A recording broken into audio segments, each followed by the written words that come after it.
All right. Hello and welcome to the OnStage Colorado podcast. I'm Alex Miller. And I'm Toni Tresca.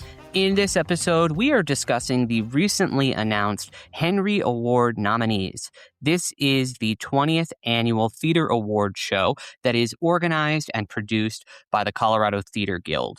So a little bit later in this episode, we will dig into all 168 nominations that were announced across all 24 categories and discuss some of the trends that we noticed in the nominations.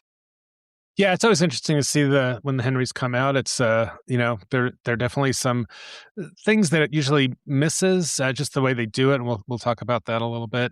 But also some great recognition for a lot of theater companies as well, and some of the things we noticed trend wise, and also sometimes there's some gaps that we will also notice, and I'm sure the theaters do too. So definitely, but with like any award show, it's just an excuse to talk about how much excellent live theatrical performances exist across all of Colorado. So we will do that just a little bit later. But first, let's talk about some of the shows that we have seen since we last podcasted. Yeah, absolutely. So you saw The Cake and really loved it. That's up at Firehouse Theatre. And it was one of the more glowing reviews you've written recently. It was. I found this play that is written by Becca Brunstetter to just be incredibly moving as directed by Troy Lakey.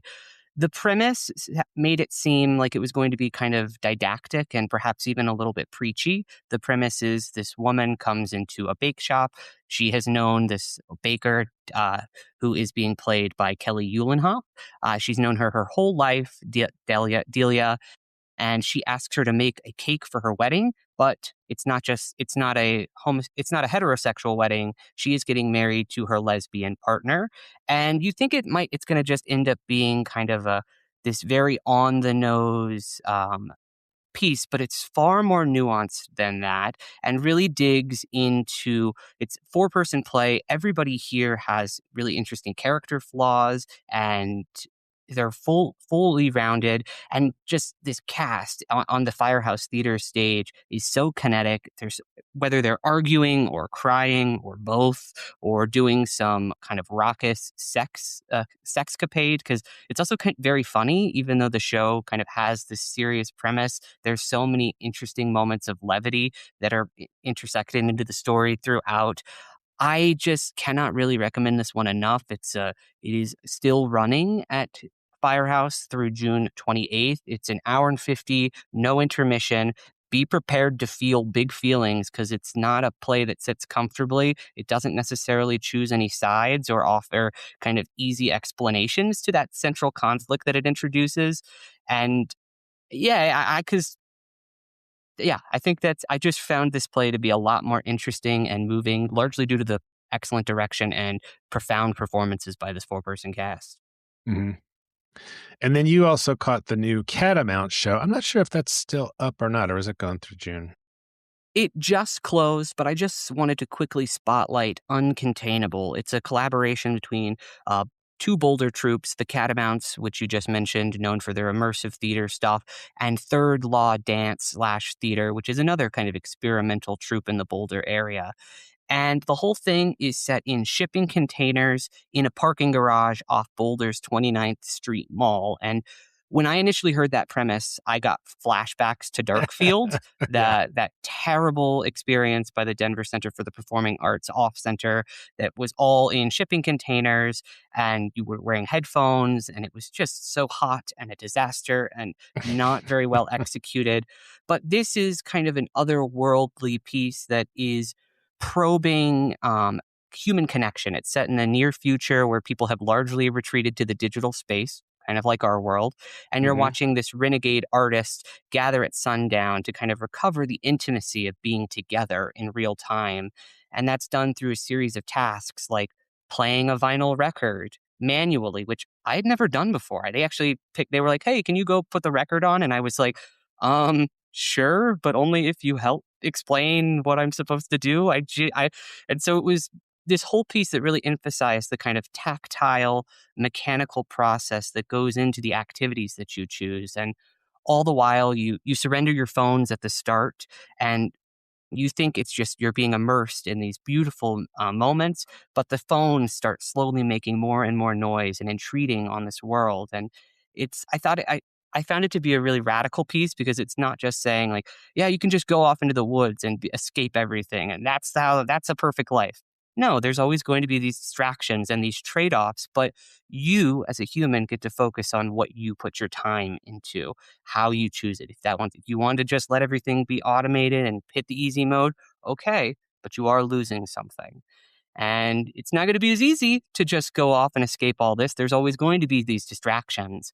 But I just found that choice, the centering of that and our agency, to be an incredibly radical concept to frame this whole experimental dance piece around. Yeah, the Catamounts have been on a roll their last few shows. I think you've given high praise to us. Be curious to see what they do next. I think if you are somebody who likes immersive work, the Denver metro area had long been talked about as being this amazing ground for building stuff. I think the actual ground is happening up in Boulder County. It's being primarily led by the Catamounts. They are the troupe who is doing single-handedly the most interesting stuff in the immersive space, at least in my opinion. Great. Well, I saw kind of a weird mix of shows in the last week or so. I saw Harry Potter and the Cursed Child, which is the touring Broadway show. That's very much a spectacle. Lots of really cool effects, lots of wizardry, magic, and the story was kind of simple, but it's definitely if you like Harry Potter, you definitely like that one. It's up for another. I think it's here through the 21st. Yeah, June 21st. If you still have time to catch that.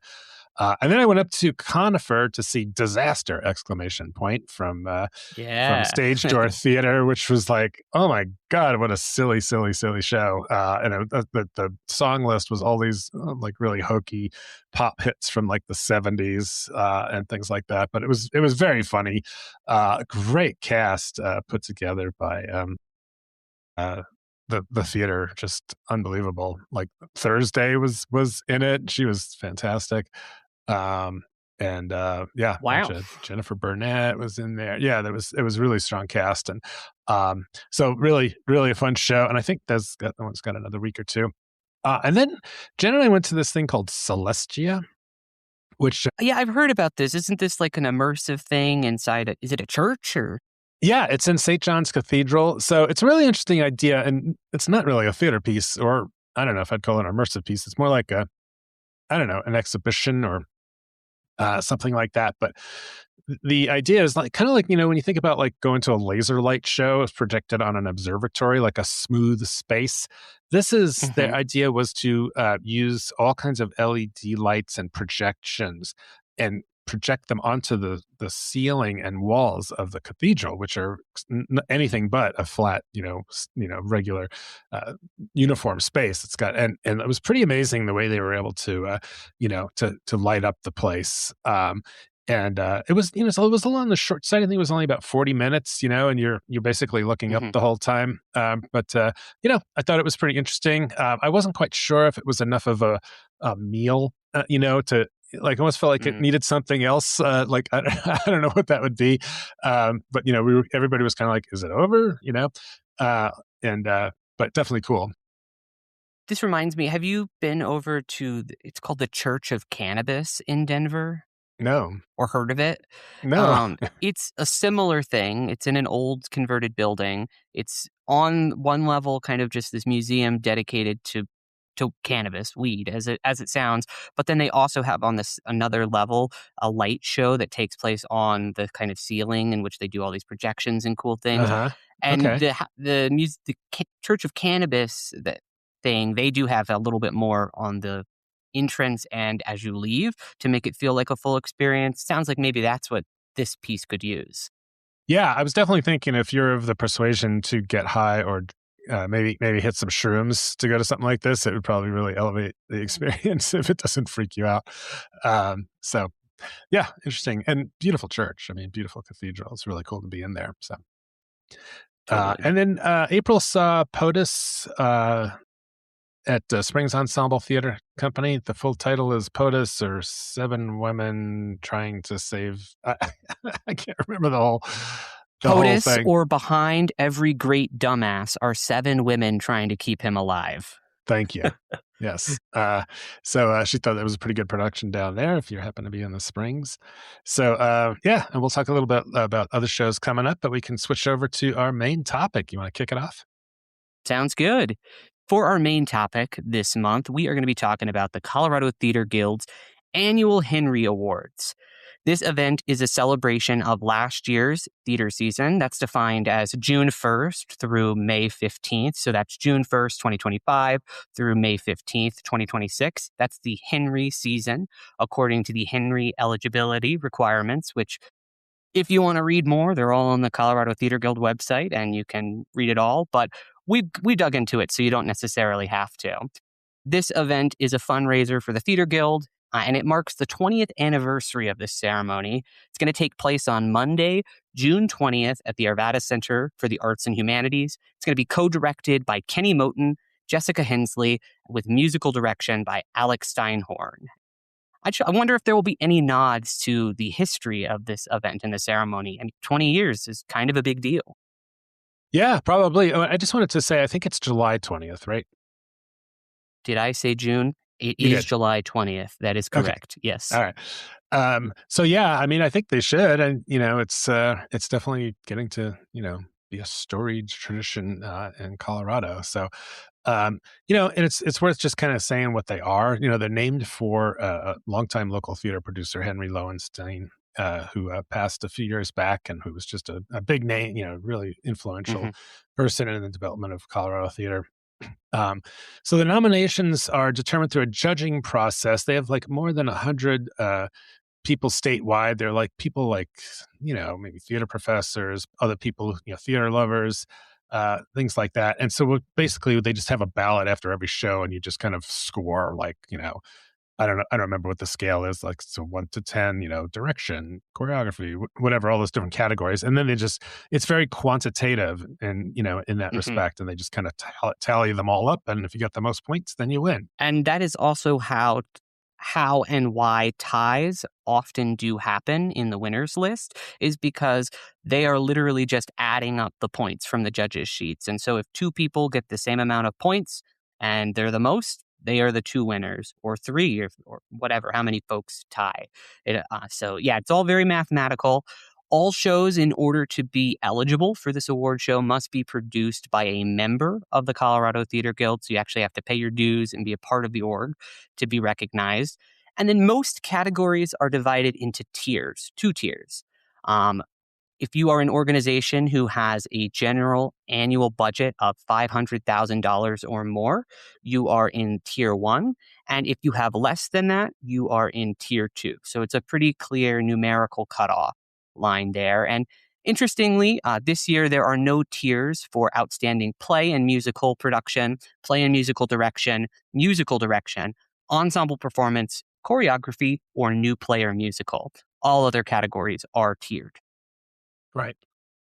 Yeah. So I think they made that change a few years back to recognize that, somebody with a very small budget is not going to compete on the same level as, the Denver Center or whatever. So, and shows that aren't eligible are things like touring shows, remounts, high school, college, puppet theater, opera, mime, unscripted or improvised productions, stage readings, children's theater. So there's a lot of, it's pretty specific to theater. Yeah, and you have to actually be open for at least 8 performances in order to Yeah. give the judges time. Either productions can't be open for less than 3 weeks or fewer than 8 performances. And if you are a pay to play model, meaning that you charge people to be in the show, you are also not eligible. So And then another change this year, the acting go ahead. categories. Yeah, this was changed last year for the first time. Kind of rolled out. But the acting categories are now no longer separated by gender, but rather by lead versus featured performance. So you just have a list of nominees who are all nominated in either lead or featured, tier 1 and tier 2. No, it can be It could be 10 women if that was what if that's what the judges selected. Could be 10 men, a mix. No kind of hard rules there. The only thing that then comes out of this category is judges will then award 2 recipients per tier, unless, of course, as we mentioned earlier, there's a tie. Right. And then another change this year was a conflict of interest thing. So if you're on the Henry or if you're in the Colorado Theater Guild, you're not eligible to win any Henry Awards. While if you're directing the awards ceremony, so it's a fairly small number of people, right? Correct. Yeah. So for this year, that's just Kenny and Jessica. So if you were wondering why Kenny Moten wasn't nominated for director, despite his production of Come From Away over at the Arvada Center or Lady Day being recognized in other major categories, that could be why. Of course, we don't know what the judges actually put on their ballot. Maybe he would have been nominated, maybe not. But with this new rule change, he absolutely was ineligible. Right. So yeah, this 20th anniversary season, they had 24 nomination categories, 19 named categories, resulting in 168 nominations, and then they have a lifetime achievement award given out, and that person will be announced later in June. So, what were your kind of immediate takeaways from the list of winner or nominees? Well, it's a good year to be at the Denver Center. The DCPA led the nominations with 26, and that is across their theater company division as well as their cabaret division. But for our purposes, we just kind of lumped those together for 26. While Lone Tree had the most dominant single production of the nominations with Nice Work If You Can Get It, receiving a whopping 17 nominations. That's amazing. That must be like, is that a record? I don't know if I've heard I 17 for one show. I couldn't find I didn't do spend a ton of time looking at the most nominees for any shows, but it's the most in recent years for sure since I have been covering it. I can't speak to the history past like 2023, but it's a huge slew. A lot of it comes from their acting categories, which we'll get into a little bit later. But I also noticed that the Firehouse Theatre in Denver also had a huge year. They got 14 nominations with Alabama Story doing much of the heavy lifting there. Um, and then another big surprise for me was that Rocky Mountain Repertory Theater only earned 1 nomination this year. Outstanding performance by Paige Daigle in Guys and Dolls. And that's pretty surprising because the company dominated last year's ceremony, winning 7 Henry Awards overall. So this is a huge drop off for them. Yeah. Yeah, another one that stuck out to me was Stage of Life Theater Company was nominated for Yeah. Cabaret, and I'd never heard of them before. They're in Carbondale, and it looked like their website primarily IDs them as a children's theater company with classes and stuff like that. So, but I guess they do the occasional adult shows. Like, wow, where did they come from? I thought, Thunder River was the only game in town in Carbondale. Yeah, I guess not. I was reading in John Moore's piece for the Gazette that apparently this is a collection of former students who had worked with Stage of Life Theater Company coming together for an adult production of Cabaret, and apparently was just splendid. But yeah, I hadn't heard of it either. Interesting. So yeah, the full list of nominations are on our website as well as the Colorado Theater Guild website. So you want to start and just kind of run through some of the these non-tiered categories. So like outstanding production of a play, Another Medea by Bob Blue up in Fort Collins, Cry It Out, Boulder Ensemble Theater Company, Silent Sky, way down south, a Creed Repertory, Dracula, a comedy of terrors, which is DCPA Cabaret show, and English at the Denver Center Theater Company, as well as The Happiest Man on Earth at the Denver Center Theater Company. So they don't split out comedies from drama, so it's all lumped into play. So that's why you see something like, you know, Silent Sky next to Dracula, a comedy of terrors. Yeah, pretty notable. 3 of the 6 nominees here are produced by the Denver Center. Pretty good showing for them there here. Outstanding production of a musical. The nominees are Come From Away at the Arvada Center, Next to Normal, produced by the Denver Center Theater Company, Nice Work If You Can Get It by Lone Tree Art Center, DreamWorks Theatrics' Shrek the Musical, produced by Sasquatch Productions and Parker Arts, Cabaret by the previously mentioned Stage of Life Theater Company in Carbondale, and Million Dollar Quartet, produced by Theater Aspen. And then for outstanding direction, Hamid Degani for English at the Denver Center, Tara Falk for Silent Sky at Creed Rep, Hunter Foster for Driving Miss Daisy at Theater Aspen, Gordon Greenberg for Dracula Comedy of Terrors, Christy Montour Larson for Birthday Candles at Curious. So that's the lineup of directors. And then the outstanding direction of a musical lineup is Kate Gleason for Nice Work If You Can Get It at Lone Tree, Nancy Keystone for Next to Normal at the Denver Center, Christopher Page Sanders for Lady Day at Emerson's Bar and Grill at the Arvada Center, Luke Ryan for Cabaret by Stage of Life, and Warren Sherrill for Assassins at Miners Alley Performing Arts Center.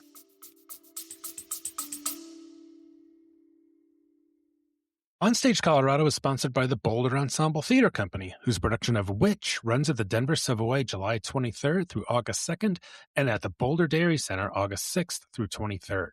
Jen Silverman's reworking of the 1621 drama The Witch of Edmonton is wickedly funny, surprisingly moving, and dangerously entertaining. Tickets at betc.org.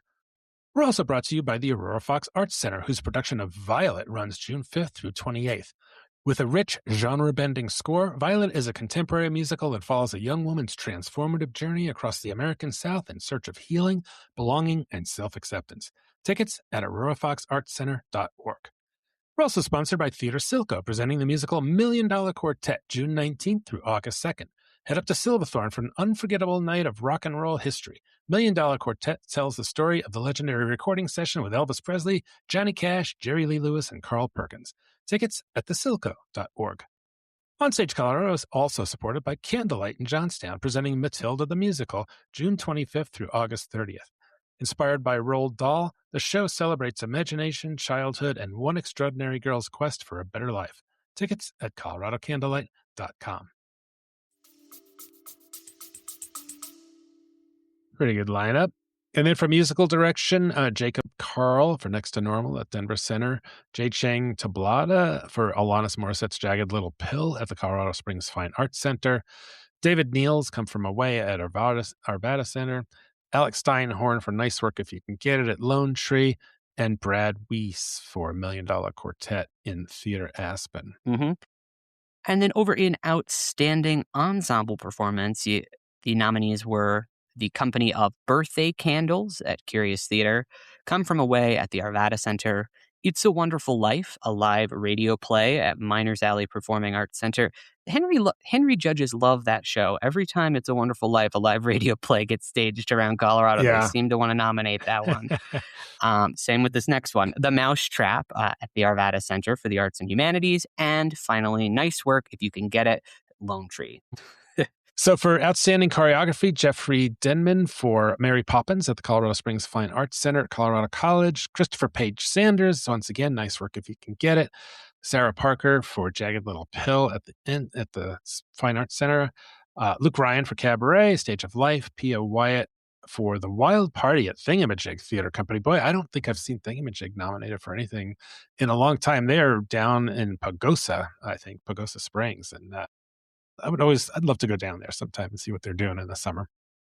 Mm-hmm. Yeah, it's good for them for getting on the board, though. Yeah.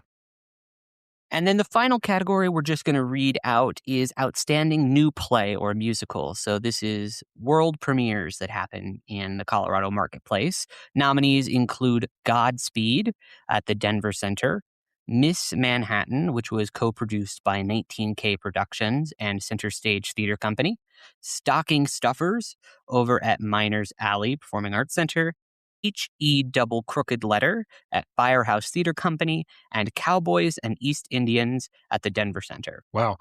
This Miss Manhattan, I don't remember ever appearing on my radar last year with 19K Productions and Center Stage Theatre Company.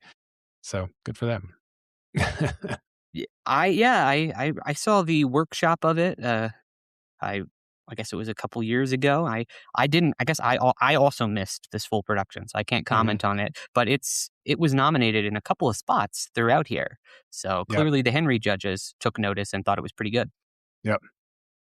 And we always like to kind of do the, tally up, and like you said, Denver Center had 26 nominations, Lone Tree 17, Firehouse Small but Mighty with 14, and beat out the Arvada Center just numbers wise with had that Hmm. had 12, and this unknown Stage of Life Theater Company had 10.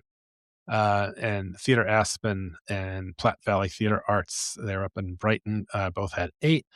Open Stage in Fort Collins had 7. The Fine Arts Center in Colorado College and Miners Alley both had 6. Bright Heart Stages, Curious Theater, Performance Now, and Springs Ensemble Theater all had 5. So those are some of the ones that kind of had those multiple awards that they can brag about. Yeah, and overall, there were 32 companies, including a few co-pros, that were nominated for an award. Um, but like I mentioned at the top, the DCPA really did have a big haul, and that's because they had a lot of different shows that were recognized. Denver Center Theater Company got 15 nominations, and the Cabaret division got 11 nominations. Which is The very 15 rare that the for the cabaret, right? I That mean, is a very good point. they're It is also often touring shows. Yeah. correct, yeah. And so, and even sometimes if they are not touring shows, they don't always cast locals 100% of the time. This was a pretty much all local show, and that was reflected in the nominees. I think every actor in Dracula Comedy of Terrors was nominated for their work, Yeah. which It was certainly great. helps you It's rack great, up their great nominations. production. Yeah. Absolutely. Yeah. And so the Denver Center Theater Companies were spread out across a couple of different productions. So they were nominated for English, Happiest Man on Earth, Next to Normal, Godspeed, Cowboys and East Indians, and Cat on a Hot Tin Roof. While in contrast, the Cabaret's 11 nominations all came from Dracula, a Comedy of Terrors. Yep. And like you said, the most nominated show was nice Work If You Can Get It at Lone Tree with the 17. And also, and Comedy of Terrors, we were just talking about, got 11. Cabaret got 10. Or Stage of Life, Alabama Story. Firehouse got 10. Mousetrap at Arvada got 5. Come From Away, also at Arvada, got 5. And yeah, just the list goes on. But it's just interesting to see how some of these really land in groups, right?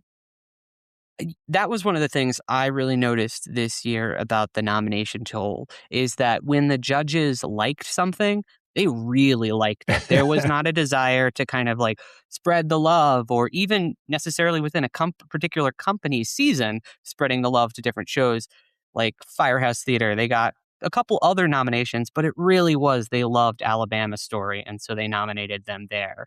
Another couple other examples like this: Lone Tree Center got 6 featured performance in a musical nominations for Nice Work If You Can Get It. I That is crazy. We also nominated this musical in our awards, the OnStage Colorado Theater Awards, the OSCAs, but we did not award it this much. Yeah. Yeah, it would have been it'd be more interesting if we could compare directly, but since we do a calendar year, so our awards only covered the half of the year that Henry's did. So Totally. uh but yeah, they also they we gave an Oscar to the Dracula show for best comedy. So a little bit of overlap there. Um Yeah. And Dracula Comedy of Terrors got those 5 featured performance in a play nominations. Firehouse had 5 featured performances in a play nomination, plus 4 performances in a play nomination, driven by Alabama Story. Bright Heart Stages got 4 performance nominations. It's just like if they liked your show, they were going to nominate everybody who was possible to nominate. It seemed. Yep. So, how about individuals who appeared more than once? We had a really interesting grouping of a married couple, right? Yeah, Adrian Lee Robinson and Marco Alberto Robinson were a couple who famously has got to act together quite a few times on Colorado's stage last season, and both of them were nominated for their roles in Nice Work If You Can Get It and for Dracula Comedy of Terror. Yeah. Yeah, that's really special for them. And they really are great together on stage, in two very different shows. Definitely. Um, and then David Neal's got music for music direction, both for Stocking Stuffers and Come From Away. At the Arvada Center. Stocking Stuffers was Miner's Alley, right? Yeah, that was Miner's Alley. Yeah. Yeah. And I There was a ton of these folks who got nominated for more than one award. Megan Van de Hey, Brady Weiss, Steve Emily, Jeffrey Parker, Luke Ryan, Christopher Page Sanders, Nicole Harrison, and Jeff Jesmer were all nominated twice, and sometimes in different categories. Well, actually, in all cases, in different categories. But I just thought that was really odd that it was so incestual inside the nomination list. So many of the same names showing up over and over again. It did make me wonder if perhaps there should be a cap on how many times a particular person can be nominated for their work, just in an effort to continue to spread the love and honor more folks who are working in our community. Because I'm not trying to sit here and say that, like, Jeffrey Parker did a bad job in Frankenstein or South Pacific. He didn't. He was very excellent in those, but he did take up 2 spots in acting categories that potentially could have gone to another person. yeah, that's a good point. It's like, the nature of how these shows are nominated is very much dictated by sheer numbers, but Hmm. you could monkey with that a little bit by putting those kinds of caps on things so that, yeah, the love gets shared a little bit more. I'm sure the Henry board has discussed that. They're always making little tweaks here and there, and Hmm. hearing from people, with strong opinions about how things should be done. So, um, if you look at the by part of the state, the metro area in Denver certainly still dominates. The Metro Foothills bucket has 95 nominations, but 69 of them came from just 4 theaters: Denver Center, Lone Tree, Firehouse, and Arvada. So it suggests a very few strong seasons, but not necessarily an across the board Metro sweep. Yeah, and the Northern Front Range had a pretty steady season between Platte Valley, Open Stage, Betsy, the Arts Hub, Center Stage slash 19K, Boff Blue, Colorado Shakespeare Festival, and Candlelight added up to 32 nominations, but no single company in that grouping dominated the ballot the way that Lone Tree, Denver Center, Firehouse, or Avada did. Yeah. Yeah, and the mountain resort theaters had a decent year, not just Rocky Mountain Rep, but there were 30 nominations that came from that Soul Theater, Theater Aspen, Creed Rep, Thingamajig, and Thunder River, um, and the same along the northern Front Range and Boulder grouping. So Roaring Fork area punched above its weight with the addition of this Soul Theater Company, and as well as Theater Aspen and Thunder River. And then if you go all the way down south, from Colorado Springs down, they had not quite as many. The Fine Arts Center and Springs Ensemble combined for 11 nominations, but well behind some of the other areas. So, what about the theater Yeah, companies that seemingly did a lot of good work but got no or few nominations?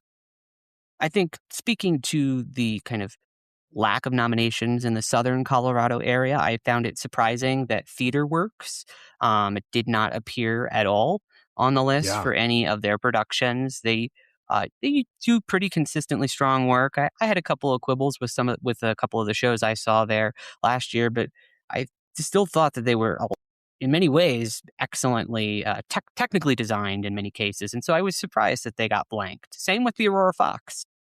yeah, Aurora Fox completely blanked. TheaterWorks is part of the University of Colorado Springs, but I don't think they're not student productions. So they should be in the same Correct. category as the Fine Arts Center at Colorado College, which are also not student productions. But um, I jotted down Catamounts before I read the rules again. So no immersive, which I don't know, why not? Uh, Well, no, no. So that is so they do technically immersive could be awarded because immersive doesn't mean non-scripted by any means. Particularly with the Catamounts, they have a very detailed script for almost all of their shows. And so no, this is just the judges not nominating the Catamounts slash perhaps the Catamounts did not submit their shows to be nominated. I don't know the answer to that question, but they do nominate it. Immersive is eligible. Okay. Another Or one I that guess I stood should out. say it's just not made ineligible by the current rules. Immersive, the word doesn't appear in the requirements. Okay. All right. Another little bit of a surprise, Buntport, previous multi-award winner. Was it last year that they got a bunch, or was it the year before? But yeah, they've often appear. And But then yeah, eyes like open, mouth agape, I think was the last time they really had a big showing at the Henrys. yeah, and then a couple of theaters in Summit County Theater, Silco and Silverthorne, and I don't think Breckenridge Backstage. Did they get any nods? I don't think so. I don't think so, yeah. Yeah, And I thought Theater Silco wasn't eligible because they weren't a CTG member, but I was looking on the member list and they were on there. So, um, yeah, but other ones, local theater company, 2 Cent Lion. You pointed out no Ann Bonnie, which was a great new work, right? I thought that was a huge omission by the Henry judges to not nominate this homegrown musical that was produced very excellently by 2 Cent Lion and Shifted Lens Theater Company over at the People's Building in Aurora. I I think there's 2 or 3 that were nominated in the best new work, play or musical that I would have taken off to make space for Anne Bonny, and then I think there's some other acting and technical stuff that they could have thrown in as well for that musical, but and it's not like the Henry judges are unfamiliar with 2 Cent Lion. They've been awarded in the past, so they just Yeah. ignored this show. Yeah.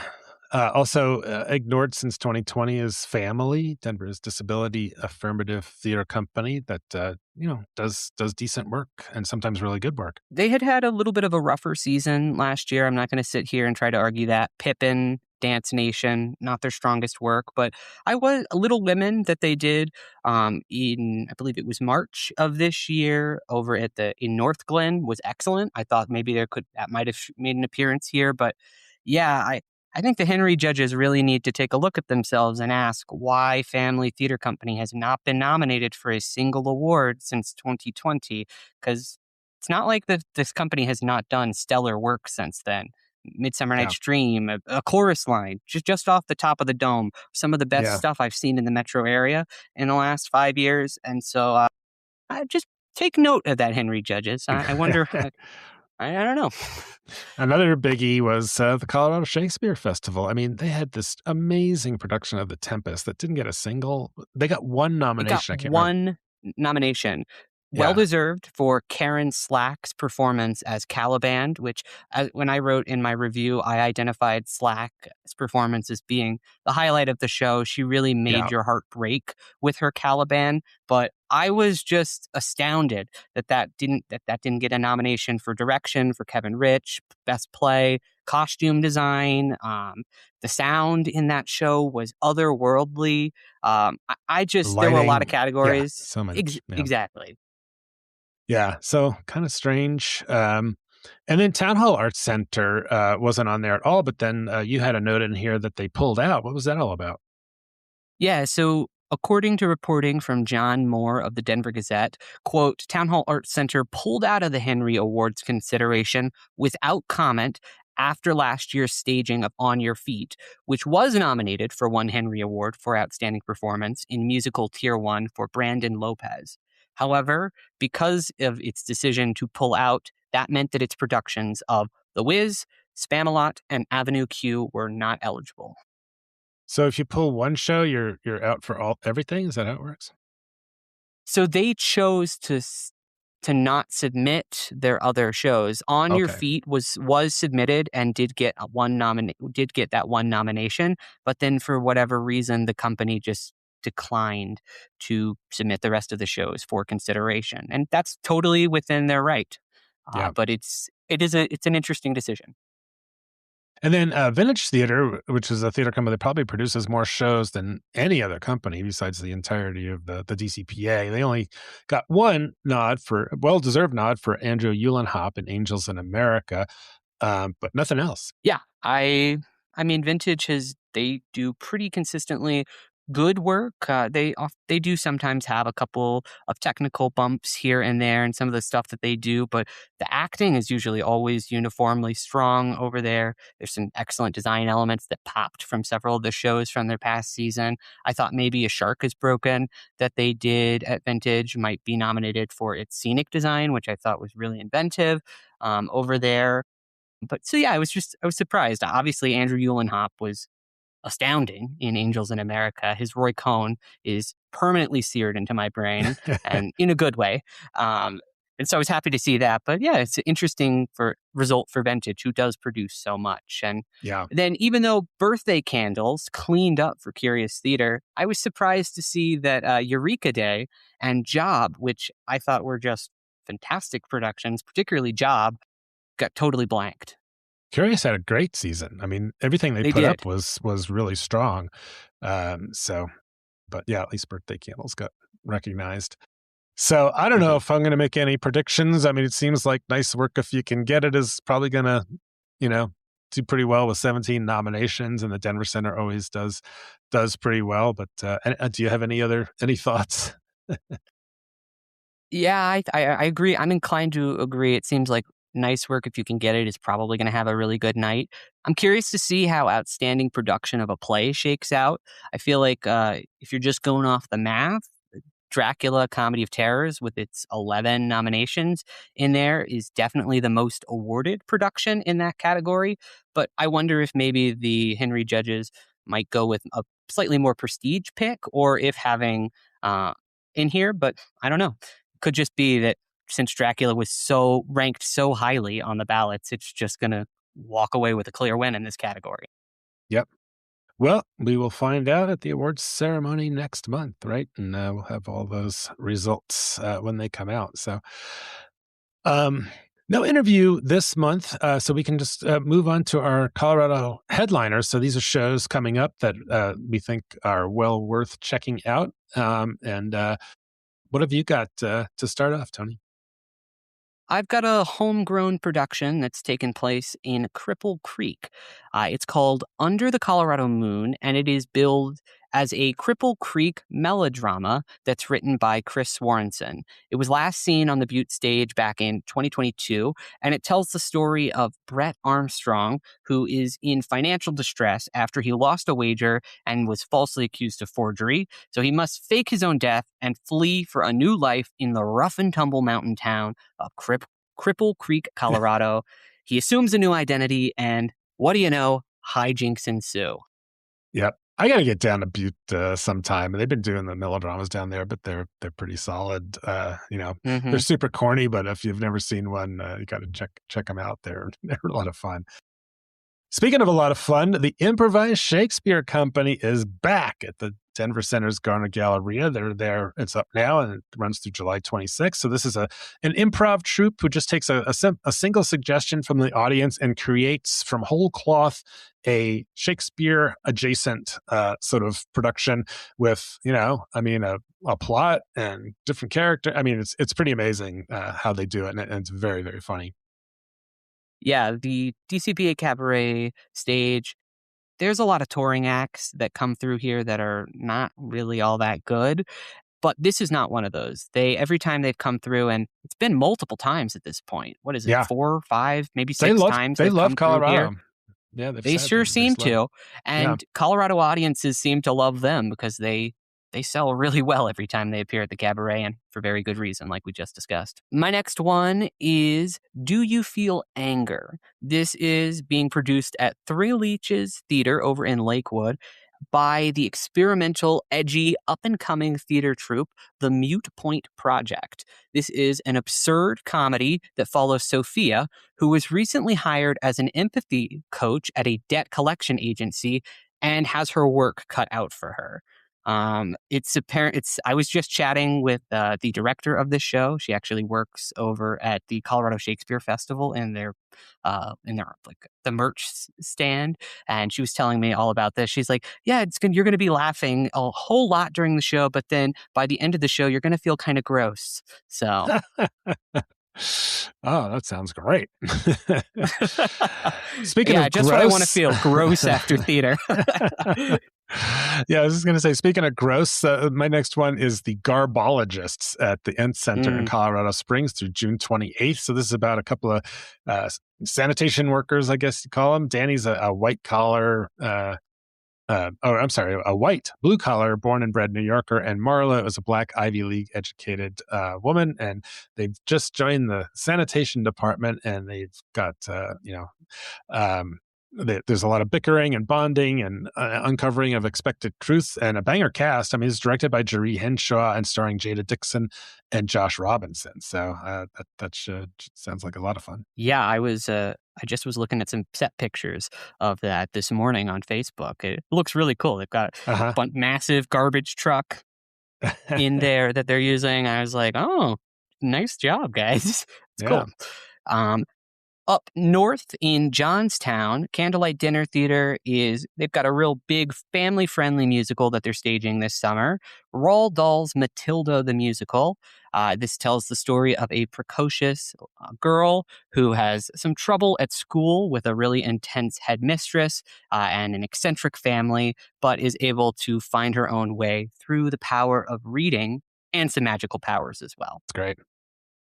Speaking of, my son Andy and I went up to see Anything Goes at Candlelight on its closing weekend because he loves Cole Porter. He was like, we got to get up to to Really? see that one. Oh, And it was interesting. so good. I mean, of course, we often see shows near the beginning of a run, and, shows always get better. And they were just so spot on. The choreography, all the dance moves, great singing sets, the whole shebang. It was a really good show up at Candlelight. I saw that one a little bit closer to its opening, and Yeah. even when it was opening, it was already so polished. And how about those tap numbers, Alex? Yeah, yeah. I was telling Andy, I'm like, yeah, Tony loved this show because he loves the tap. Yeah, and huge Sure. tap numbers, like with I don't know, 15 people tapping at the same time in places. Although I can't say the food has gotten any better since the last time I was there, but it's it's what it is. You win some, you lose some. Yeah. Duh. So my next one is My Fair Lady. This is a Performance Now show at the Lakewood Cultural Center. It's up now, going through June 28th. And I know this is probably a great show because it's directed and choreographed by one of the goats, Kelly Van Osprey. She had said to us when we had her on the podcast that she was trying to get out of the directing and choreographing business to try and keep her sanity, but she sounds like she hasn't gotten out of that completely. So My Fair Lady is one of the best of the old school musicals, in my opinion. It's one I really still enjoy seeing, and the Performance Now, I'm sure, is doing a great job with it. So check that one out in Lakewood if you can. I'm going next weekend to catch this one. I've never seen My Fair Lady live. I've seen the movie before, and I'm very familiar with the music. But Uh-huh. I actually am kind of excited to see it with this cast, and obviously with since KVO is directing, you're like, how bad could it be? Yeah. My next headliner it's a whole season. Central City Opera is about to open its 2026 season. This is its 94th summer festival, and they've got some really cool stuff that they're cooking up over there. Their season kicks off with the Marriage of Figaro. This is by Mozart, and it's kind of a follow up to last summer's Barber of Seville. And by kind of, I mean it's actually a direct sequel to that world of scheming servants and lecherous aristocrats that Mozart wrote then. And so, but you don't have to have seen Barber of Seville to understand this current production. It's just described as this kind of wacky standalone comedy with larger than life servants trying to make their way. They've All also right. got The Ballad of Baby Doe, this is a Colorado musical. It was produced originally by Central City Opera 70 years ago. Tells the story of the Silver King Horace Tabor, his wife Augusta, and his mistress Baby Doe Tabor. Yep. And then the Famous final story. show of their season is Masterclass by Terrence McNally, which is about Maria Callas, who is terrorizing aspiring singers in a Juilliard teaching session. So a Yep. street play. Yep. All right. Well, my next one is a familiar title. Is being done around Colorado quite a bit. $1 Million Quartet. so much so that you can just say MDQ and people know what you're talking about. But this one will be up at Theater Silco in Silverthorne, running June 19th through August 2nd. So it's always fun to go up there, especially hit the mountains in the summertime on a hot day. And they do a great job up there at Theater Silco with their professional rep company in summertime. Yeah. My final production is it's a new musical that is written by local composer April Alsop. It's called Broadside, and it is described as being a messy breakup story set to music, set in pre-revolutionary Boston when broadsides were everywhere. And broadsides are defined as kind of being the first social meme. They were kind of texts that were written out and shared widely, and broadside kind of reveals how satire and rumor spread through these messages kind of influenced pre-revolutionary Boston. It's doing a local run in Aurora over at Vintage Theatre before it goes overseas to participate in the Edinburgh Fringe Festival in August. All right. Well, my last one is another familiar title, but this one I'm staying in Summit County here. This is the Breckenridge Backstage Theater. It's Murder on the Orient Express, June 24th through August 9th. So this is the Ken Ludwig adaptation of the Agatha Christie novel, which means that it's pretty funny. Ken Ludwig, of course, known for a lot of his famous farces like Moon Over Buffalo and what else? Now I'm blanking on some of his other ones, but that was one of his famous ones. Lend Me a Tenor. Of course, yeah, Lend Me a Tenor. So that one also good place to go cool off. Breckenridge at 9,600 feet is a good place to be on a hot day. So coming soon to the site, we've got a review up now of POTUS by Springs Ensemble Theater Company. Alex's review of Disaster is on the site. We'll have Celestia up soon. I've got my reviews of Violet, which is produced by Family, and the Aurora Fox, as well as a review of Twelfth Night by the Colorado Shakespeare Festival coming soon. Also, No Se Paga at Su Teatro. Do You Feel Anger by Moot Point, $1 Million Quartet, Julius Caesar, and Dirty Rotten Scoundrels at Rocky Mountain Repertory Theater. So no shortage of theater reviews. yeah, so you're heading up to Grand Lake to check out RMRT, huh? After they won so much at the last year's Henrys, I was like, I have to make it up there this season. And so Dirty Rotten Scoundrels, this is another one. I've seen the movie, but I've never seen it live. I was like, I want to go see it there. And so, yeah, I'm going to make the drive. It's about 2 hours up there, but I'm excited to check it out. Yeah. All right, switching over to our offstage category. So this is other arts, film, concerts, etc. that we saw or are looking to see. So you've been on a big movie kick, Toni. Yes, I have. Since we last potted, I've spent a lot of time at my local AMC. I saw Is God Is, which is actually a really incredible film. It's based on a play. The writer adapted her own play and directed it in this movie. It's about these two sisters who are incredibly scarred by fire, and they go on this revenge mission to get revenge on the person who did it to them. Awesome movie. I'm not going to say too much more than that, other than highly recommend. A great adaptation of a play. I also saw I Love Boosters, a couple of horror movies, Obsessions, Backrooms, Scary Movie, and then I saw all of those were varying degrees of good. Obsession is my favorite of that crop. Scary Movie, despite being so dumb and played out, it still got some laughs from me here and there, so I can't say it was total waste of time. Unlike The Mandalorian and Grogu, which I fell asleep during. I could not even... Really? Yeah, it was really dull. It just felt like a television show stretched out, which I know it was based on a television show, but it shouldn't feel like that in the theater. Yeah. And then this weekend, most recently, I saw Disclosure Day, the new Steven Spielberg film. Yeah, what was your take on that? Andy and Jen and I went and saw it, and I thought it was pretty corny. Andy didn't like it at all. But, I'm kind of used to Spielberg movies, so I was expecting some of that kind of stuff, but a lot of it just didn't really make sense to me. I also was very underwhelmed by Disclosure Day. Without getting into too much spoilers here, I just found it to be a lot more straightforward and uninteresting than I was expecting. I didn't really connect to the characters. I didn't think any of the performances were particularly all that special. And then it kind of had an odd message that I just didn't feel it just didn't feel relevant in 2026. It's like, if we can just reveal the truth to everybody, then our society will be okay. And it's like, yeah, okay, but we're also the same country in which we have all seen Trump's grab him by the pussy video or whatever, and we still have a sizable percentage of our population who is just willing to ignore it, so, or write it off or whatever. And so I'm like, just kind of, I don't know if I buy the premise that if we just say aliens exist, then we'll all come together and rally around empathy, like the film tries to suggest. It just felt kind of like an out of touch film for me, which is hard to say. I like a lot of Steven Spielberg. I grew up on him, but this was a miss for me. Yeah, I mean, the idea that you can show videos of, really stereotypical looking aliens in different poses and positions, and have people just be like, drop everything and like, oh my gosh, I think everybody would be like, yeah, show me something like, something I haven't seen before.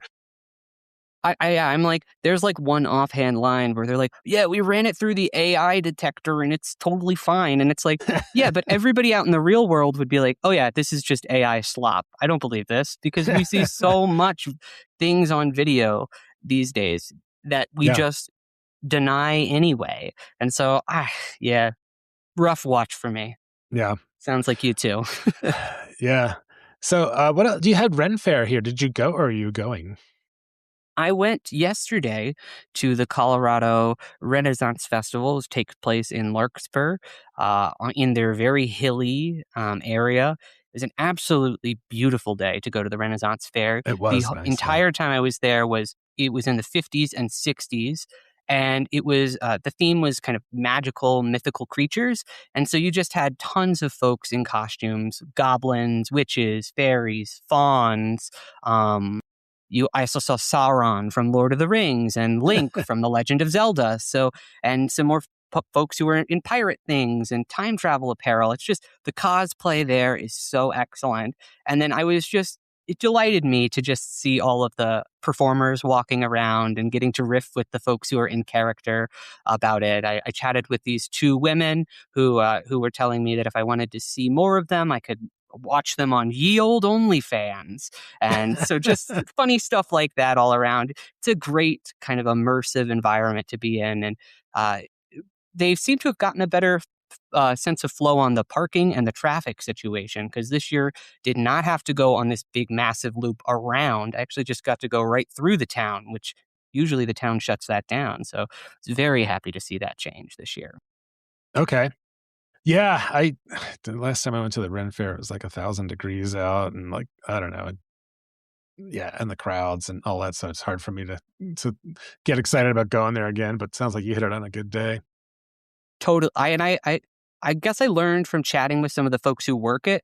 If you are somebody who wants to go to the Ren Fair and doesn't want to deal with the crowds, opening weekend, which this was, is always the best time to go, because they haven't handed out all the free tickets, because their partner King Supers is kind of always giving away free tickets to the Ren Festival. Folks kind of just don't know that it's online yet. And so it was crowded, but not overwhelming. You could walk everywhere really easily. You could go to the bathroom and fill up your water bottle without having to stand in a massive line that wrapped around like 2 or 3 blocks. So Good to know. Next year. definitely a good experience. All right. And you got a show coming up at Red Rocks? Yeah, I'm going to go on Wednesday. I'm checking out this kind of punk group, Amy and the Sniffers. Is it Amy or Emil? I think I it's guess I've never Amyl, Amyl. Take that down. AMYL, which I think is like a drug that you sniff, or something like that. I I think don't know that's if you ever read any Hunter S. Thompson. He was saying Amyl, the Amyl poppers or something. I don't know if that's what these are named out of, but I did listen to them. They're pretty hardcore. really enjoy their music. I guess I'd never said the name of the band out loud before until right Hmm. now I'm realizing. But I really enjoy their music. They've got a great kind of in your face, edgy sensibility. They've got some really crass lyrics that are kind of touching the third rail, which I think is really cool. They're a younger group too, so I'm curious to see what their performance at Red Rocks is going to look like, slash what the crowd is like. Yeah. So next month, when we do our podcast, you will have just returned from an amazing experience in Connecticut. So can you tell us about that?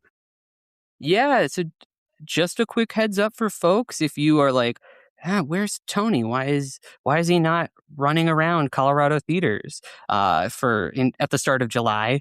It's because I was accepted into the National Critics Institute that takes place at the Eugene O'Neill Theater Center in Waterford, Connecticut. This is kind of a intensive workshop for theater critics around the country that takes place July 1st through the 12th.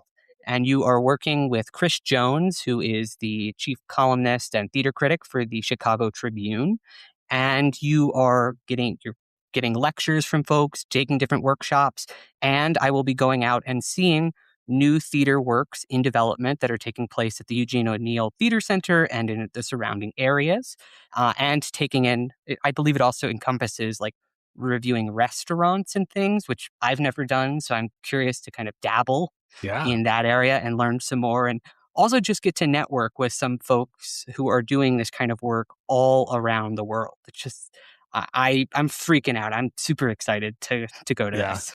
Yeah, I'm really excited for you. I think it's going to be an amazing experience, and you're going to come back and whip us into shape on our reviews. So with your amazing knowledge that you get there. So cool. Well, and on our next pod, you can definitely talk about that a little bit. So definitely. I got out to Red Rocks twice. I went to see Brit Floyd, which was really amazing. If you're a Pink Floyd fan, I'd actually seen the original Wall concert in 1980 in New York, and so it was really fun because they were doing a lot of the Wall at this show, and man, they are good, very good. And then I went to Film on the Rocks, which is the first time I'd been there to see The Princess Bride. So it's the first time I've ever seen a film with 9,000 other people. It was sold out. And you got to hear things like everybody saying in unison, "My name is Inigo Montoya. You killed my father, prepared to die" at the same time. So that was a lot of fun. Definitely recommend going to that at least once, to check it out. How much shouting of "inconceivable" happened? Yeah, there was definitely some of that. And then, I mentioned Disclosure Day. And the other concert I saw was a throwback to the late 70s and 80s. Joe Jackson, British star or pop star, who's also done a lot of different kinds of music. And he was at the Paramount. He was supposed to be at the Chautauqua, but they're still working on it for the film festival for Sundance. So but he was great. I think he's like 70, 72 these days. And man, he was in voice, sounded great, and really responsive crowd. So great show. Yeah. And if you have been wondering why you've been seeing more music reviews pop up on OnStage Colorado, that is a pretty intentional thing. We talked about on one of our recent podcasts how we're expanding to cover the film scene a lot more intensely with our On-Screen Colorado. And on OnStage Colorado, we are officially launching this expansion to our work there, where we're going to be really covering more live music there. We've got another correspondent who is doing it, Maddie Browning. Yeah, she's got decent experience covering music, so she's great. Yeah, and you and I are going out to concerts. You're going to be writing some reviews. You told me you had never written a music review before until you did this. I haven't either. It'll be my first. Yeah, I guess if I had, it was a long, long time ago. When I was in high school, I used to write album reviews for Tiger Tracks, which is the Summit High newspaper. But I don't think I've ever done a concert before, so that was a lot of fun. And you're gonna review Amel and the Sniffers, right? That's right. Yeah. Try your hand at music reviews. All right. Well, that is it for this episode. If you want to stay up to date on what is going on in theaters all across the state, be sure that you are subscribed to the OnStage Colorado Weekly Blast newsletter, which comes out every Thursday and just rounds up everything that we've done in the previous week. And be sure to rate, review, and subscribe to this podcast so you never miss an episode. Yeah, you noticed that I had to rename it from the Theater Blast to the Weekly Blast since we got more stuff going on there. So, all right. Well, as always, thanks so much for listening. I'm Alex Miller. And I'm Toni Tresca, and we'll see you at the show.